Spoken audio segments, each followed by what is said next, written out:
no? Chest out, butt out, athletic stance, no? Guys, meron nagtanong, sabi niya, coach, paano po ba yung gagawin? Or paano yung tamang pag-dribble at the same time yung layup, no? Yung athletic stance tayo, no? So, ano yung athletic stance? Chest out, butt out, then pag mag-dribble tayo, nandito. So, yan. So, ganyan tayo mag-dribble, idol, no?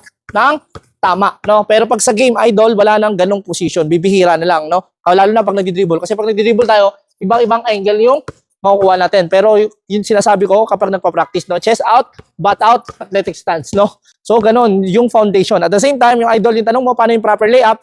Yung proper layup, idol, no? Pag mag-layup ka ng right hand, yung right foot din yung nakataas sa'yo. So, pag ganun, no? Dito ras. So, idol, no? Pag layup tayo ng maayos, no? 1, then yung right foot natin nakataas, then layup. So, yan, no? So, ganun yung tamang pag-layup, idol, no? So, I hope na meron ka natutunan dito sa video na to kung paano yung tamang pag-dribble, yung athletic stance, at the same time, yung pag-layup. So,